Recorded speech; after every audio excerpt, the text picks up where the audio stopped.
Movies with Regan and Reeves. Today we're going to be changing things up a little bit. Regan, care to tell them how? Today we're going to be talking about a TV show, Showtime's Penny Dreadful. Do you believe there is a demi-monde? A half-world between what we know and what we fear. A place in the shadows, rarely seen but deeply felt. Where some unfortunate souls are cursed to live always. That sounds like a warning.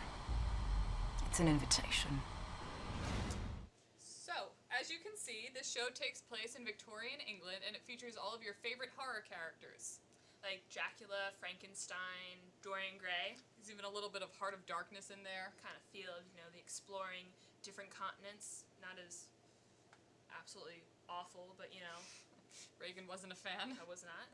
But anyway, the show is really cool because, like I said, if you're a fan of these classic horror figures like, Frankenstein, Dracula, you're really going to love this show because it takes a fresh take on all these characters by bringing them together.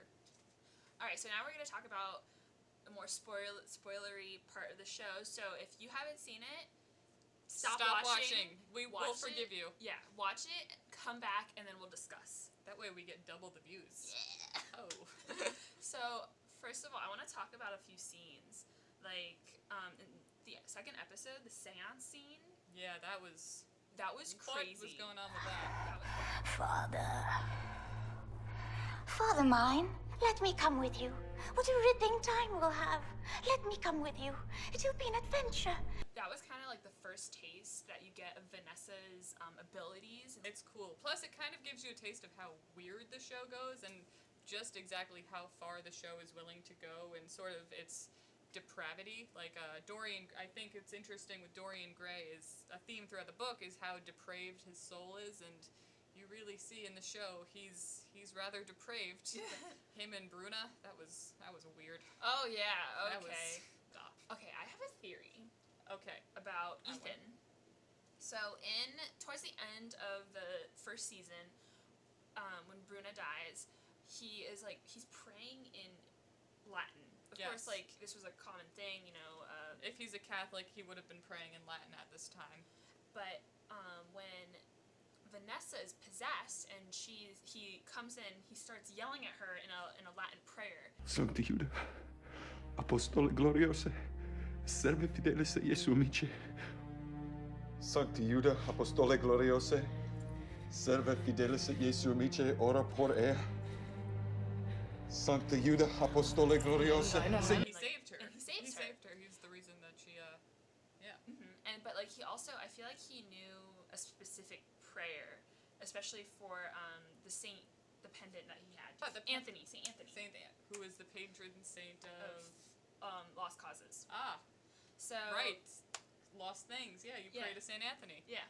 So, okay. And then at the very, very, very end, you find out that he's a werewolf.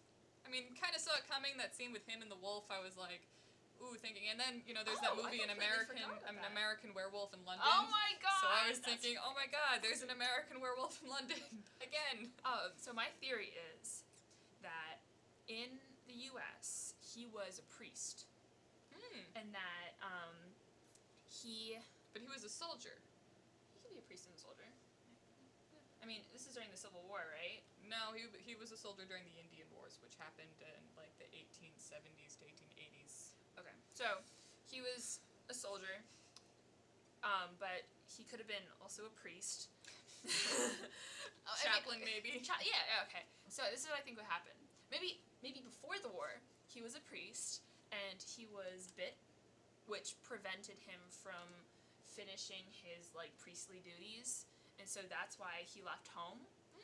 But I'm not really sure who his father could be, and, why he wants to bring him home. I feel like there might be something, the reason that he's a wolf could be tied into some sins that he committed when he was going around massacring Native Americans, because he talks about that, how he's led a very sinful life and he's made a lot of mistakes, and I think it has something to do with the, maybe, I don't know, the old Indian curse or something. Maybe it's a curse, oh my god! I don't know. That's his spirit animal, a wolf?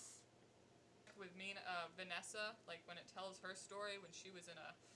Oh my god. Oh, that was so weird. Oh god. That was... The way her mom died, I was like, Oh my god. oh. Okay, so when she is strapped to her bed and her mom walks in on her, and like she drops dead, and like I'd do the same. That was actually terrifying. It was one of the scariest moments of the show, I would say. And this show features a lot of blood, a lot of violence. Though it's not like scary. I thought when I started watching it that it would be scary. Yeah. Like there's no like jump scares or anything. It's more disturbing. So Dorian Gray and Ethan don't really have a relationship in this show, except Other for one than scene. one very memorable scene in which you're like, the whole scene I was like, is this gonna happen? It seems like this might happen, and then all of a sudden you're like, oh! Where did that come from? They literally met each other maybe That like night. 2 hours before. And they got super drunk together. Oh no, it wasn't even like drunk because it was absinthe. So it's it's like a drunk high. So they're in this like weird state of being, and they're like, Where they just they go at it. Apart from that, so it's a great show. it's a great show. It's got a lot of fun twists. We recommend it Highly. We're gonna get to season 2. I haven't started it. I have. It's good. I won't give anything away though. Well, I'm also gonna put it out there. If you guys have any recommendations for shows that you wanna hear about, or if you want us to watch, we're all ears. Yes, please let us know in the comments. Yes, please, Please. We want to know that people watch us. We really, really want to know. All right, thanks for watching. I'm Reeves. I'm Reagan. See you next time. Bye. Give it an 8, solid 8. Talk about war movies. Some salsa, some Munster cheese.